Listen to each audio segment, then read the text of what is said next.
governors and some eminent leaders have urged Muslims to emulate the virtues of Prophet Muhammad. They also called for prayers for peace and unity in the country, and empathy and compassion towards one another. The calls were made in celebration of Mawlud Nabi, the birthday of Prophet Muhammad.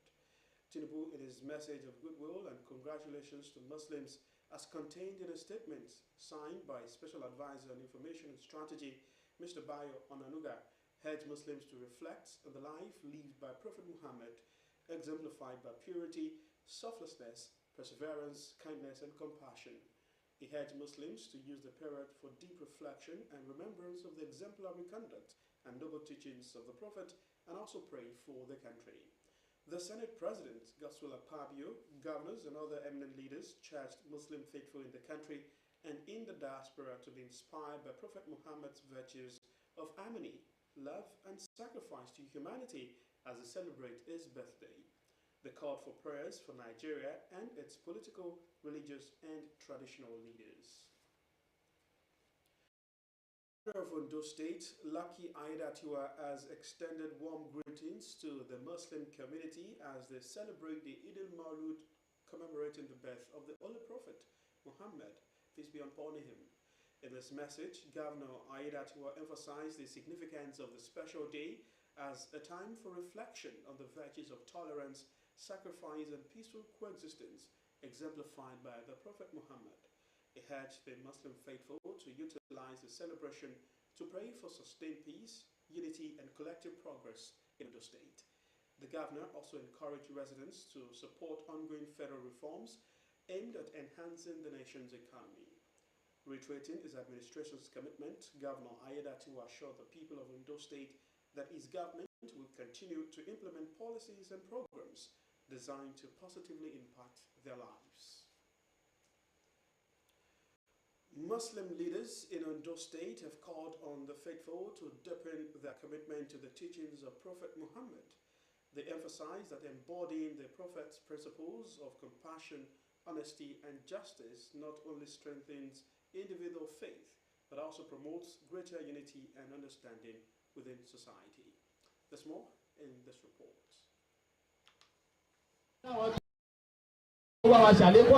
Some members of the Muslim community in Ondo State gathered at different locations in the state capital to observe Eid al-Mawlud, to commemorate the birthday of Prophet Muhammad on the 12th of Rabiul Awwal, the third month of Islamic calendar. It's a time to reflect on the qualities of the Prophet Muhammad, his compassion, honesty, and dedication to justice. Prophet Muhammad was born on the 12th day of Rabiul Awwal. So, and we are in that month now. And the day is so significant that we cannot afford to forget the birth and the performance of Prophet Muhammad sallallahu alaihi wasallam. In Oda Town, the celebration began with prayers and reflections on the life and teachings of the Holy Prophet Muhammad, as both young and old took a peep into the history of his life, which was referred to as a beacon of hope and guidance for all. The Chief Imam of Oda, Alhaji Musa Bolaiwa, stressed the teachings of the Prophet on neighborliness and adherence to family values in tandem with Islamic teachings. Muhammad sallallahu alaihi wasallam, he was sent the whole world, and even non-Muslim during by that time like Prophet Muhammad sallallahu alaihi wasallam with his behavior. That's why we are saying about that is, he was very pure. The regent of the community lauded Muslims in the area for projecting Prophet Muhammad's virtues in communal development. They are very loving people. They are peaceful. I love the Muslim community in this our town order. They don't even discriminate. Anything we are doing, they participate very well. Elsewhere, the Chief Imam of Akure, Alhaji Abdulakim Yahya Akurede, joined other faithful for the commemoration, emphasizing the need to foster peace and kindness as exemplified by the Prophet.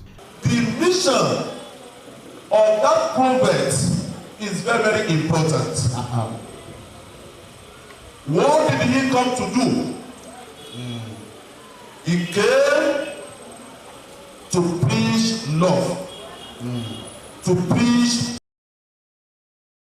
The celebration, more messages highlighting the significance of the Prophet's teachings were shared by clerics with the faithful. These messages harped on the Prophet's role as a guide for living a righteous and fulfilling life. Beyond celebration, the issues I want to raise is how much of his character have you imbibed as a Muslim? How much of his character have I imbibed as a Muslim? And let me reiterate some of this character. When we reflect about his life, when he was alive, particularly we women, you know the wife, Khadija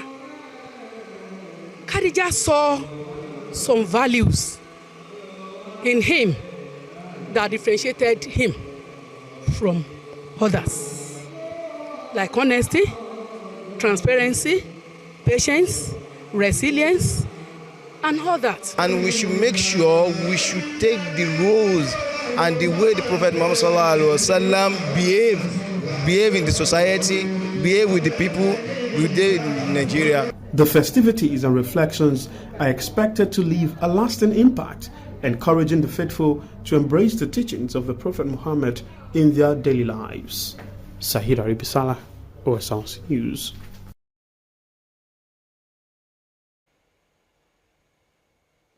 Away from the Eid al-Maulud celebration, the Ondo State Governor, Lucky Aiyedatiwa, has invited the public to attend the September edition of a Night of Praise, a spiritual gathering set for Friday, September 27, 2024.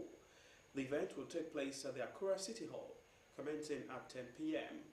This edition will feature renowned gospel artist Yinka Alashiyori, who is expected to lead the praise and worship session alongside other prominent gospel musicians.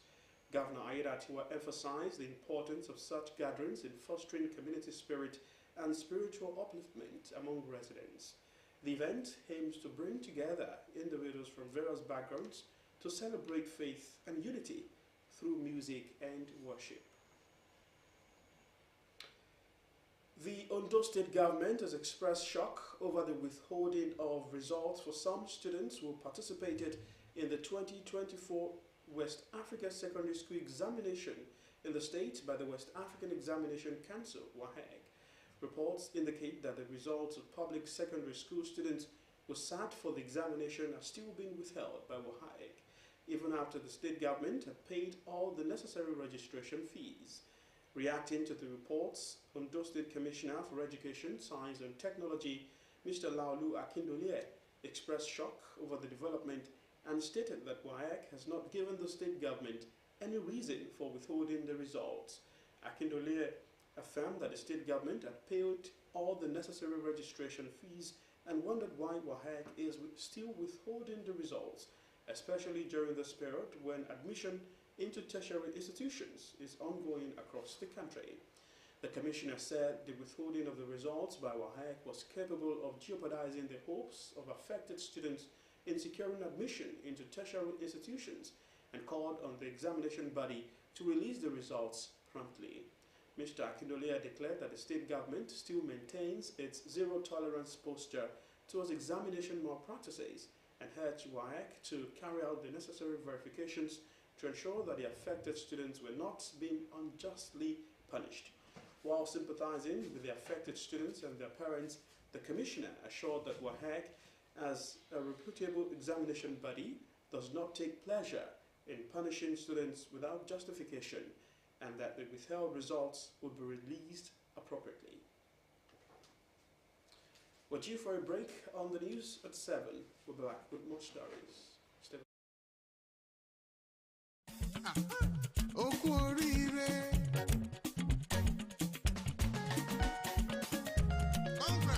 ẹ máa wo eléyìí ó rò pé òun nìkan ni.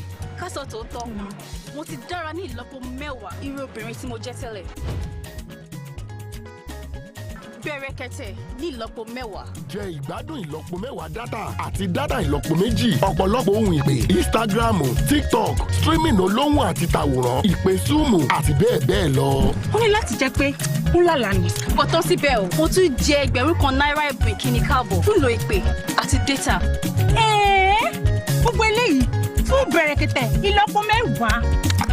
Gba ìláglo rẹ kí o jẹ gbádùn bẹ̀rẹ̀kẹ̀tẹ̀ ìlọ́po mẹ́wàá. Ìyẹn ìlọ́po mẹ́wàá rìsáàjì rẹ. Àjẹmọ́nú ìfà ìkíni káàbọ̀ ẹlẹ́gbẹ̀rún kan náírà. Àjẹmọ́nú ìfà ìlọ́po méjì dátà àti ìfà dátà òru tàbí kí o kàn tẹ *301#.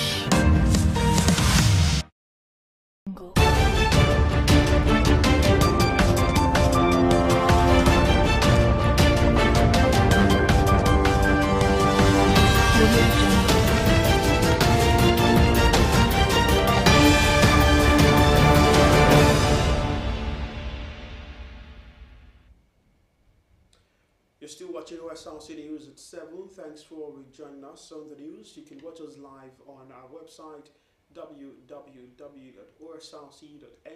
or follow us on Facebook at Osrc TV and on YouTube. You can subscribe to our channel, Osrc TV Ondo. Some more stories now. Ondo State Commissioner for Education, Mr. Laulu Akindolier, has called for the establishment of school farms in all secondary schools across the state. Speaking at the closing ceremony of a 2-week intensive training, the trainers of the Multi-Skill Teenpreneurship Program Africa and the launch of the farm program in Akure, the commissioner emphasized the importance of equipping students with entrepreneurial skills to combat unemployment and promote socio-economic development in the state. Flagging off the MSTP intervention for food security in Nigeria, Mr. Akindolier posited that Nigeria's present food crisis could be abated if all secondary schools establish school farms as part of the agricultural science curriculum. He believes that such an initiative would help address the issue of uncultivated arable land, which contributes to the country's hunger amid plenty. In a keynote address, Dr. Olubenga Ogidon, an associate professor from the Department of Electrical and Electronics Engineering at Elizabeth University, Ilaramoki, highlighted the importance of irrigation practices in modern-day farming and decried the state of affairs where arable land is left uncultivated, leading to food shortages in the country. The chief executive of the Multi-Skills Program, Wale Akeomi, stated that the MSTP farm is set to play a pivotal role in promoting food security in Ondo State. The program has successfully reached over 600 students across 9 secondary schools in the 3 senatorial districts of the state. To politics now. A key aspect of electioneering in a democratic society is the campaign process, which enables voters to make informed choices about their candidates. With just 2 months remaining until the November 16 governorship election in Ondo State, there is a noticeable decline in public engagement from various political parties as they attempt to promote their manifestos to the electorate. As the election date approaches, political parties seem to be lacking in their outreach efforts, raising concerns about the factors contributing to this apparent disengagement. Joy Pius investigates the current state of campaign activities in Ondo State, aiming to uncover the underlying reasons for this lull and its potential impact on voter awareness and participation. To report. Political campaigns have played a critical role in Nigeria's democratic electoral process since independence, serving to promote political parties, their candidates and manifestos to persuade voters. The Electoral Act of 2010, specifically Section 30, subsection 1, allowed for a 90-day campaign period prior to elections, which many political parties utilize to engage the public through open field campaigns. However, an amendment of the Electoral Act in 2022 extended the campaign period to 150 days before elections, as outlined in Section 94, subsection 1. About 60 days to the November 16 governorship election in Ondo State, there is growing concern among voters regarding the current lack of open campaigning compared to previous elections. This perceived lull is seen as detrimental to voters' opportunities to meet candidates and understand their ideologies. They think they already have their strategy, and looking at everybody, sorry to use that word, all of them, I think they're not just serious with it. They just feel it's the usual thing. It's politics as usual. And when it's time, we know how to get these people to vote for us. So basically, I've not seen any seriousness. I've not seen anything that will make people know that, oh, this is the election period. I mean, it's just how many months to the election. In response to these concerns, representatives from various political parties have indicated that they are employing alternative methods of campaigning to connect with the electorate while awaiting the start of open rallies. We're already running adverts on a number of platforms, radio stations, local stations, and some that are not so local, so to speak, that have coverage across the entire state. In the social media space, there are people who churn out our 7-point agenda. And now you and I know that what we used to call mass media, like radio, is not as much of mass like social media space, that in just 1 second, you can reach out to more than 1 million people, So the PDP is not taking anything for granted. We have started reaching out to electorates and trying to explain to them why they must choose the PDP option. The essence of gathering crowd is to make political statement and to create believability in the heart of the people. How many of the people who come to these political parties actually and political rallies actually listen to the manifesto? And you also, maybe you do not know that most times when you see some of this crowd, is the same crowd you see in Party A, is the same crowd you see in Party B, is the same set of people you see in Party C. These are political entrepreneurs who actually make money out of campaigns. And I think if you hear any complaint, it may actually be coming from them because they have jerseys of many political parties and they are active players in the corridor of campaign. So if they do not have this opportunity at this point in time, it could lead to some kind of disappointment. But that has not taken away the fact that people are engaging. For us, as a political party, our candidate has engaged across the 203 political wards in Ondo State. We have been running, campaign in categories.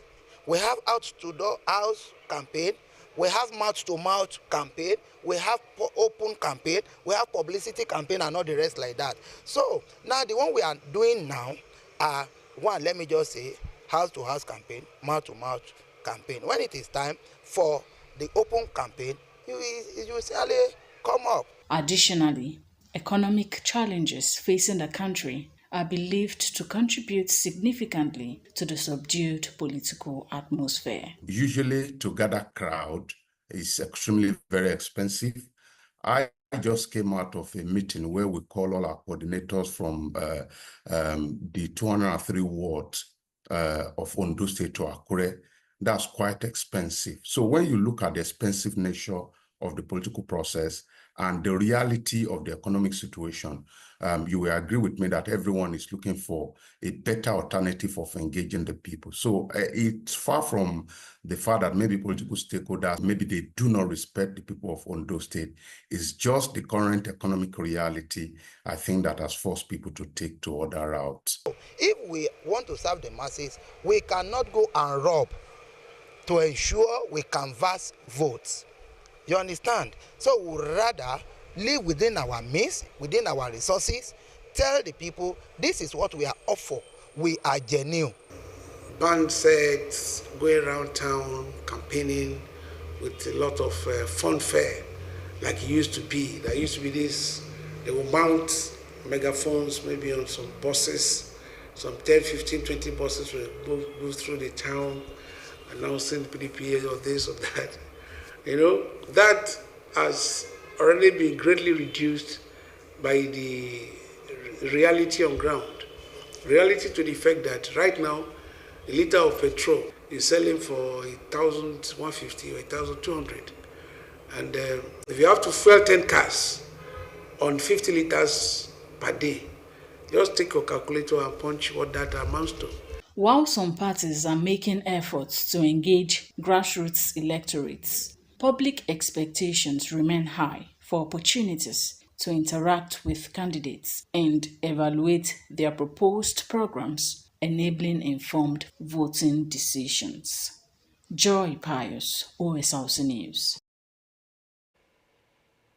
Still staying with politics, charity, they say, begins at home. This was evident in the visit of the governorship candidate of the Young Progressives Party, John Akimurele, to his country home, Ilutito, in Oguzukwa local government area of Ondo State. Flanked by leaders of the party, the visit aimed at familiarizing with his roots and as well received blessings of his kinsmen for the journey ahead. Joy Pius tells us more. John Akimurele's life journey began in this serene community of Ilutitun in Okitipupa local government area of Ondo State. This is one of many visits to his hometown, but this time as a true son of the soil who has never lost touch with his people. The governorship hopeful of the Young Progressives Party seeks to garner support and prayers from his kinsmen.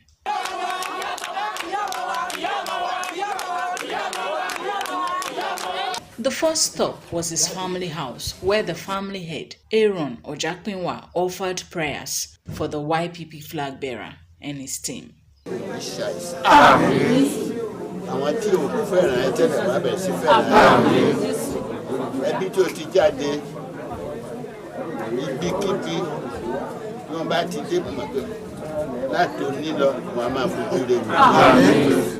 It was another round of prayers for the party delegation at the palace of the Majua of Moribodo Kingdom, Ilutitun, Oba Ernest Adeoye.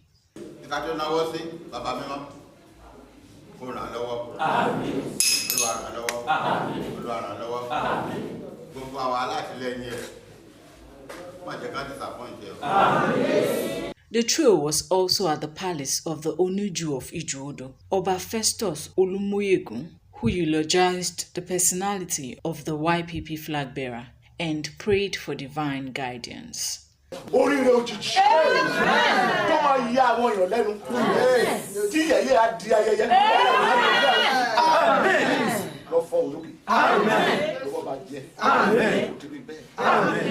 the YPP candidate, John Akimurele, the engagement was to bring his visions to his kinsmen to foster a sense of belonging. The greatest office in any country is the office of the citizen. Your office, the office of the electorate, and that's why we are here. So that people can be informed about what we have to offer and they should take ownership of it. YPP chairman of the state, Dotun Ojon, said the visit provides another opportunity to confer with the locals. It's just to meet with traditional rulers around the candidate political home. They've received us, they've prayed for us, and they are all hopeful that the man they've been waiting for is finally here. According to the party leaders, community involvement in YPP's electioneering ahead November 16 governorship poll in Ondo State is one that will not be taken lightly.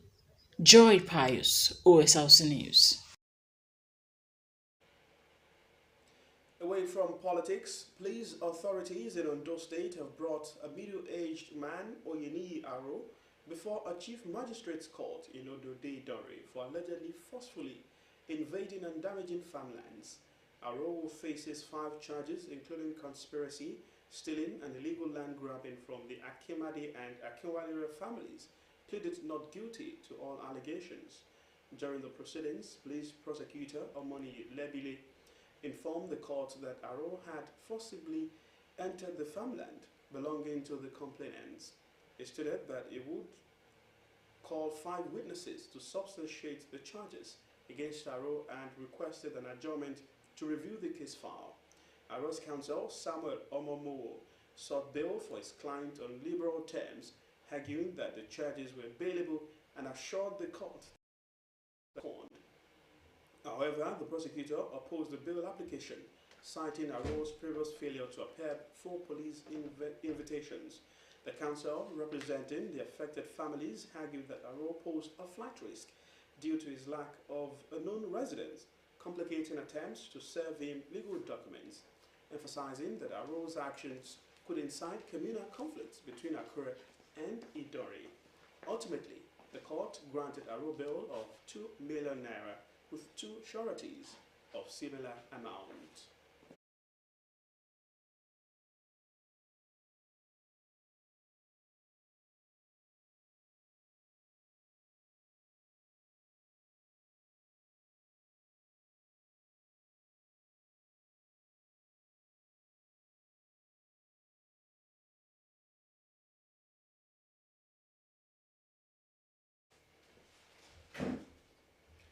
The Dangote refinery has publicly refuted claims made by the Nigerian National Petroleum Company Limited (NNPCL) regarding the sale of premium motor spirits (PMS) at 898 naira per litre.